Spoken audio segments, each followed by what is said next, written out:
10 minutes. First thing, I just want to just say that we've been on the road for whatever it is now, 5 days, and our city is on fire, and it's been hard to be away and watch those scenes. So just want to send our thoughts and prayers to the first responders, to those impacted. I have friends that have been displaced. I know their players probably do too. So just that's more important, obviously, than what we're doing. But really, really proud of our team tonight. And that starts with the respect level for Maryland. I've watched for a long time, done my homework. They've, the Big Ten championship has gone through them more often than it hasn't in their time in this league. So we knew that this was a huge opportunity, but also a tough task. I'm really proud of the way we fought. A lot of things kind of didn't go our way tonight. But every time we show up with these two young women here, we know we've got the best duo in the country. The other teams are going to make things hard for them. They were both in foul trouble, and I thought they led us. They had composure. They made plays they're supposed to make and also empowered their teammates to do what they did to help us get this win. So it's a really big win on the road for our program. I'm proud of us. We'll start right here. Hi, how you doing? Jay Loss with 7 News. Juju, your team just handed UMB its first loss of the season. So what did it take for you guys to come over to the East Coast to get the job done? Yeah, it's been a really long trip for us coming off of Rutgers. So we've been on the East Coast now for like 4 days. It's freezing. So yeah, it took a lot of mental and emotional and physical, what's the word, like durability, I guess. So yeah, it's been a long couple days, and I think we knew Maryland is such a great team. They're not undefeated for no reason. So we came in here and gave it our all. It was a tough one, and we battled it out.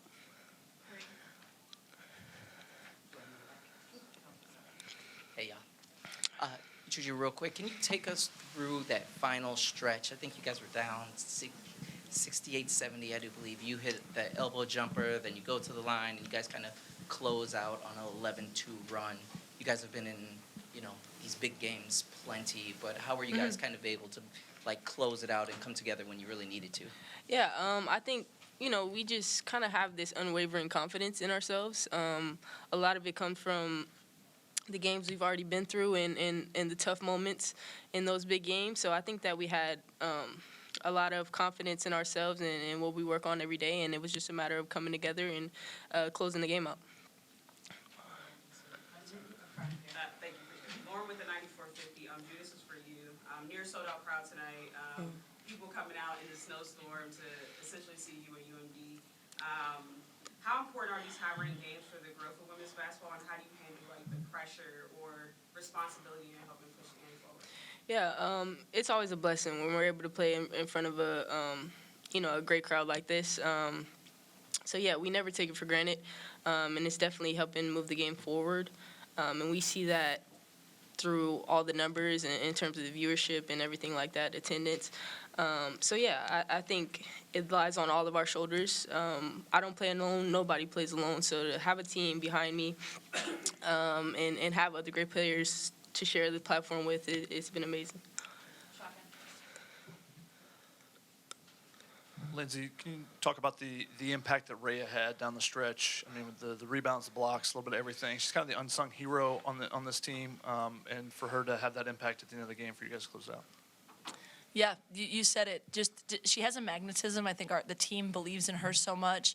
She's kind of the energy giver to other people. She's a little bit under the weather, fought through it, challenged her a bit at halftime because, Dulce, I thought, was getting to the boards, and she just can own it and take messages and do what we need her to do. I mean, the blocks she had at the end, the ability to kind of be a playmaker for us and put these two in action, and she can pass and find them off it. I can't say enough things. She's been terrific and is just a huge part of any success that we're having. I'm sorry, I don't know names, but brown shit. Hi, Alexa with the Blind Explosion. So you did mention the wildfires and how you guys have been on the East Coast for about 4 days. So as student athletes and even as a head coach, how are you guys managing that and still staying focused on the task at hand, which is to come in and do your best with the teams?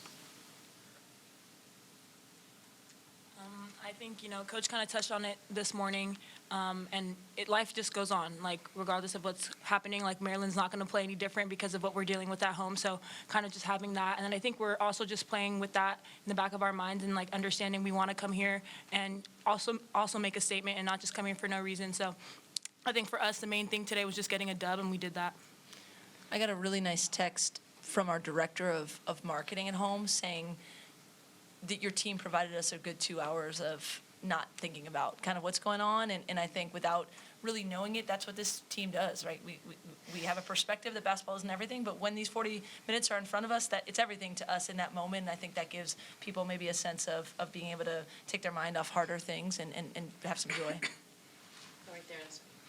Lindsay, you can talk and plan about the Big Ten schedule and having all these games 3,000 miles away, but it's another thing to actually do it. So now that you've actually done it, you did the one-off with the Connecticut, I guess how different was the reality compared to your expectations?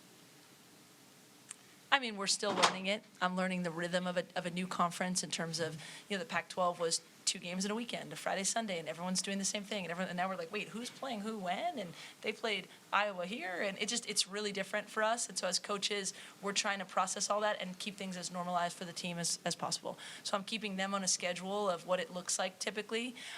Look, this is a great platform. Rutgers was, sold out to see women's basketball and our, our players from the West Coast. This was a great crowd. We had 2,000 people cheering for us as we walked off. So it's just platforms for them that we have never had before, and that's a really positive thing. And it's up to us and my administration and me to make it as seamless as possible for them and allow them to be happy, healthy student athletes, during it all. But we'll go anywhere and play, and I think our players have proven that. Up front and then here. Hey, Juju, what's up? This is I'm Rob Knox from The Next. Can you just talk a little bit about what did competing against Cheyenne? What was that battle like? Just going at her defending you. What were some of the strengths that you noticed from her that maybe were different from what you maybe saw on film or heard about her?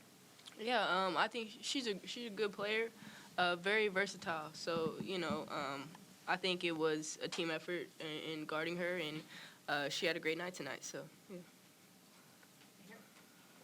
Jared from the Stop and Pop. This is for the players.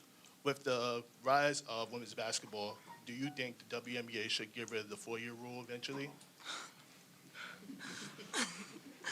We've been through it before. It's not awkward. It's not awkward. She's we've had the conversation. So You go, Kiki.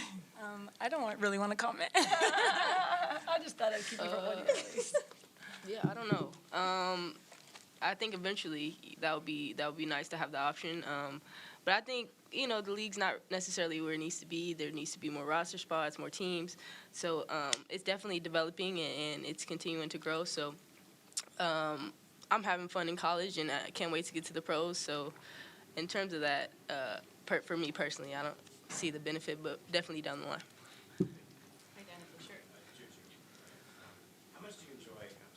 How much do you enjoy coming into these opposing arenas and feeding off the energy of the crowd that are coming to see you, and also just kind of meeting the people and meeting the kids that come up and? Yeah, it's great. I never really visit the East Coast and Midwest often, so this is cool to see different places. We just saw. Where did we go? The monuments. Yeah, we went to the monuments. It was really cool. I think just being able to kind of be a tourist as well, it's really cool. And then to see the love and support we get, it's honestly unbelievable. So being able to come in here and play and have fun, it's really a dream. Last question, shotgun. Lindsay, what does this win mean for the team with the challenges that you talked about at the beginning? Yeah, I think a top 10 win on the road speaks for itself. It probably helps us in the net, probably helps the resume, but I'm more concerned about looking at the women in the locker room and what we're trying to achieve.